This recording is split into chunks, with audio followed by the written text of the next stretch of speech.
On a Wednesday morning in late October of 1971, a 23-year-old woman named Dolores Vásquez walked into Harkin's Auto Parts and Machine Shop on the edge of Laredo, Texas, and asked the man behind the counter if he was still looking for a machinist. Eddie Harkin was 52 years old, thick through the shoulders, with engine grease permanently embedded in the lines of his knuckles. He had run that shop for 19 years. He looked at Dolores the way a man looks at something that doesn't belong where it's standing. Then he laughed. Not a small laugh, the kind that brings the two other men in the shop out from behind the parts shelves to see what's funny. Dolores was 5'2", wore steel-toed boots she'd bought at an Army surplus store, and had her hair pulled back with a piece of wire. She had driven 40 minutes from Nuevo Laredo in a 1962 Ford pickup with a rebuilt carburetor she had rebuilt herself. Her father, Ernesto Vásquez, had run a small engine repair operation out of a concrete block building behind their house on the Mexican side of the border. He repaired everything: irrigation pumps, grain augers, industrial lathes, diesel generators, whatever the ranches and small manufacturers brought him. What he had was a gift for listening to machines the way a doctor listens to a chest. Quietly, patiently, hearing what was broken. He had started teaching Dolores when she was 9. He taught Dolores because she was the one who asked questions. By the time she was 15, she could bore a cylinder to tolerance and cut threads on a manual lathe with a precision that made her father stare. By the time she was 19, she was doing half the shop's diagnostic work. When Ernesto Vásquez died in the spring of 1971, Dolores had been running the operation. She crossed the border with her tools, her truck, and her $312 because the shop couldn't survive without her father's reputation. She needed a wage. She needed to be on the American side where the work was bigger and the wages were real. Eddie Harkin looked her over once more after he finished laughing. "What kind of machinist?" he said. "What do you know how to run? Manual lathe, vertical mill, engine lathe, boring bar, surface grinder." She said it flat, no performance to it. "I can fit bearings, cut keyways, line bore an engine block, turn a crankshaft. I can weld, gas, and arc. I can diagnose diesel engines and most industrial equipment up to about 300 horsepower." Eddie's smile settled into something more careful. Those are big claims for a little girl. Dolores looked around the shop. She looked at the lathe in the corner, a Cincinnati 16-inch that had a chatter mark on the carriage. She looked at the engine block on the floor, waiting for boring work. She looked at Eddie Harkin's hands, and then at her own. "Put me on the lathe for an hour," she said. "Pay me nothing for the hour. If you're not satisfied, I'll leave." Eddie thought about it. He thought about it longer than he expected to. "All right," he said. 1 hour. Let me tell you about that hour, because this is where the story starts. Dolores ran the Cincinnati for exactly 48 minutes before Eddie Harkin held up his hand and told her to stop. Not because she was doing it wrong, because she was doing it right in a way that made him uncomfortable in a way he wasn't ready to examine. She had cleaned the chatter mark off the carriage in the first 10 minutes and spent the remaining time turning a shaft journal. When she mic'd it out, it was 1.4 thousandths. Eddie checked it himself. Then he checked it again. He offered her a job at $4.25 an hour. The two men who worked full-time made $5.50 and $6.25. "That's not the same rate as your other machinists," Dolores said. "You haven't proved yourself yet." "I just proved myself. You proved you can run the lathe. That's one machine." Dolores thought about the 11 days until rent. She thought about the carburetor on her truck that had taken her 4 hours to rebuild.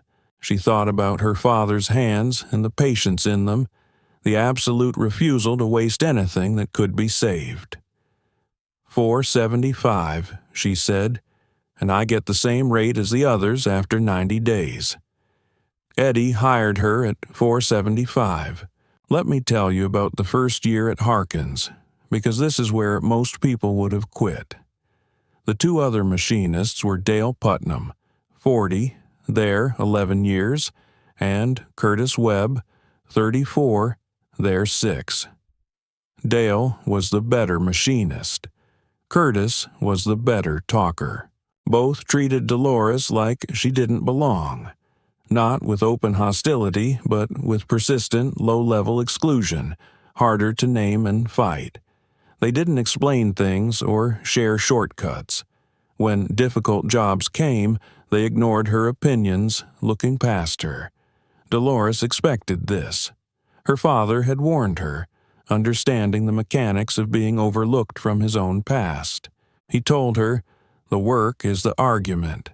Don't make speeches. Don't explain yourself. The work will do the talking." She led it. In the first 6 months, she rebuilt the surface grinder, out of spec for 2 years. Everyone thought it worn out. It wasn't worn out. The spindle bearings needed repacking, and the magnetic chuck needed regrinding. It took 4 evenings after her shift, working alone with Eddie's permission, eating a sandwich at the machine. When she was done, the grinder held 0.5 of a thousandth across 12 inches. Dale Putnam walked by next morning, ran a part, looked at the indicator reading, and said nothing. But he looked at Dolores differently after that, not with respect yet, but with recognition. The way you look at something that surprised you. At 90 days, Eddie Harkin raised her to $5.50. Not the $6.25 Curtis made. $5.50. Dolores didn't argue. She made a note of it. Let me tell you what Dolores was doing after hours, because this is the part that mattered. 3 evenings a week, she drove to Laredo Community College and sat in the back of a metallurgy class. He was 58, worked 15 years as a materials engineer, then preferred teaching. He noticed her the second week. Not because she sat in the front. She sat in the back. He noticed her because she asked the right questions. Not questions to seem smart, but to fit new information into her structure. After the 3rd class, he stopped her at the door. "You work in a machine shop?" "Yes." "Where did you learn to run machines?" "My father's shop, since I was 9. Reyes looked at her like a damaged piece of equipment, assessing, not judging. Then he said, "Come to my office hours Thursday. I have books that aren't on the syllabus." Those books changed everything. Her father taught her the craft of machines, how to hold a tool, read a surface, hear a bearing. Reyes's books gave her the science underneath the craft: metallurgy, heat treatment, chemistry of cutting fluids, the physics of why a carbide insert cuts at this angle and fails at that one. She read until 2 in the morning most nights. She took notes in the margins in cramped, precise handwriting. She was building something. She didn't have a name for it yet. Let me tell you about the Consolidated Minerals job in 1973, because this is where Dolores Vásquez stopped being a machinist. In July of 1973, one of their main drive shafts failed. A 38-inch piece of 4140 steel, 3 inches in diameter. It had sheared at a stress concentration near a keyway. The shaft ran a conveyor that moved raw sulfur. Without it, the plant was down. A new shaft would take 3 weeks from the manufacturer. 3 weeks down was, by the plant manager's estimate, $120,000 in lost production. Gerald Cross called every machine shop within 100 miles. Most said 3 weeks, same as manufacturer. One shop in San Antonio said maybe 10 days. Eddie Harkin looked at the job spec and said 12 days. He'd need to sub out the heat treating. Dolores had been listening from across the shop. She walked over to the workbench where Eddie had laid out the drawings. She looked at them for 4 minutes without speaking. "I can do it in 4 days," she said. Eddie looked at her. Gerald Cross looked at her. Dale Putnam, who had been listening, looked at her. "That's not possible," Gerald Cross said. "This is a precision shaft.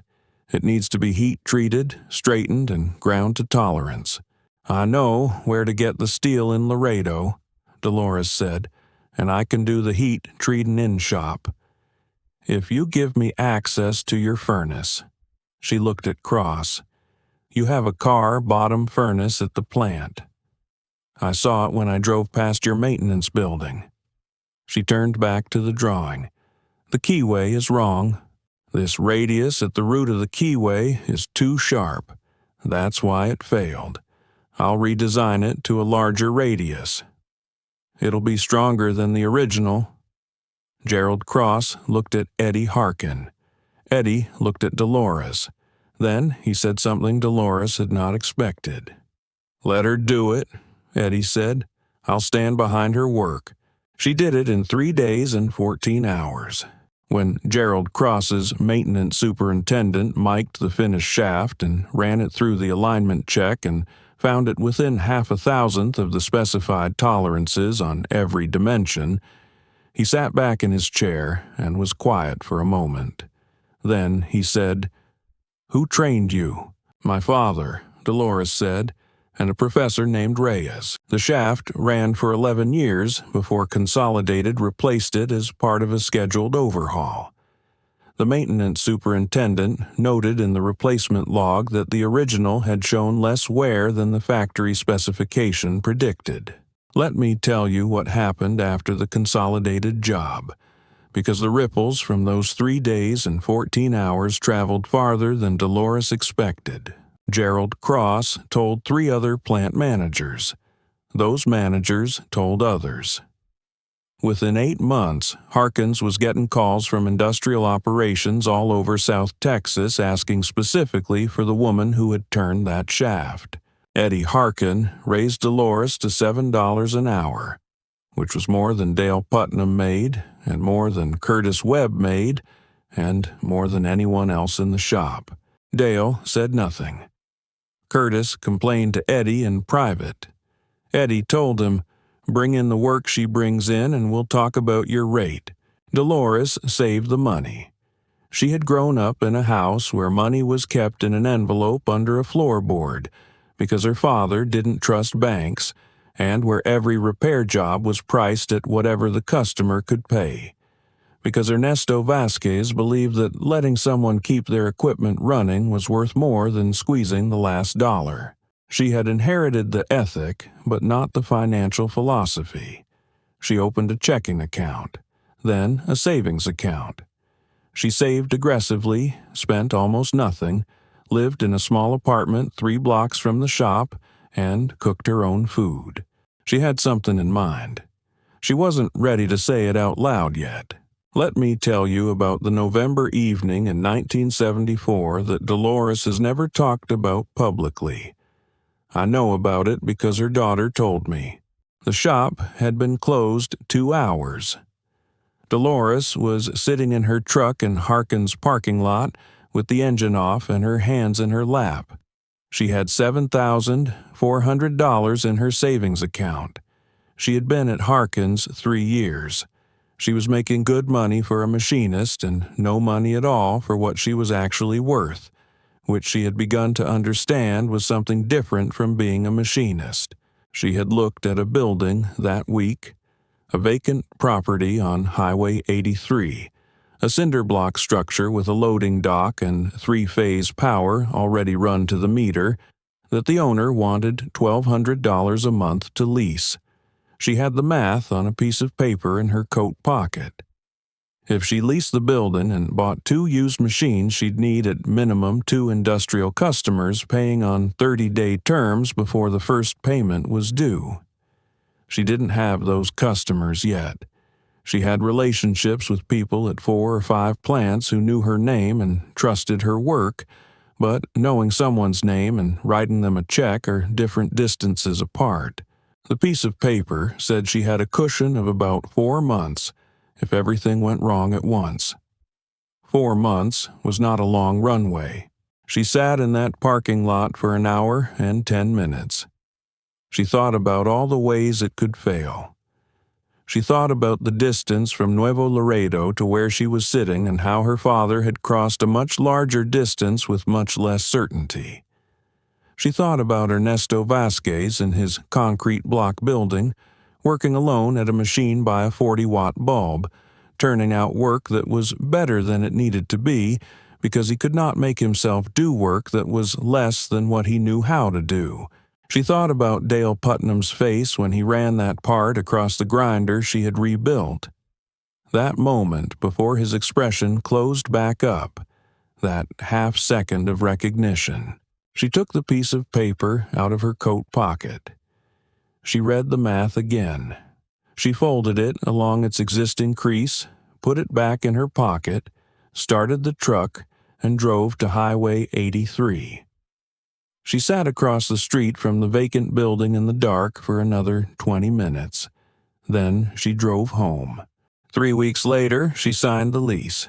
She named the company Precision South. She bought a 12-year-old LeBlond engine lathe and a vertical Bridgeport mill from a shop in Houston that was liquidating after a fire.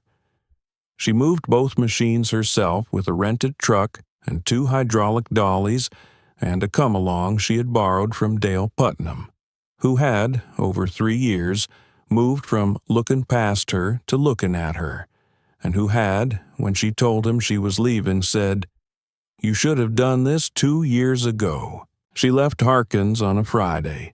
She was in the new shop Saturday morning at 6. Let me tell you about the first 18 months of Precision South, because this is the part Dolores describes as the period when she learned the difference between being good at work and being good at building something around work.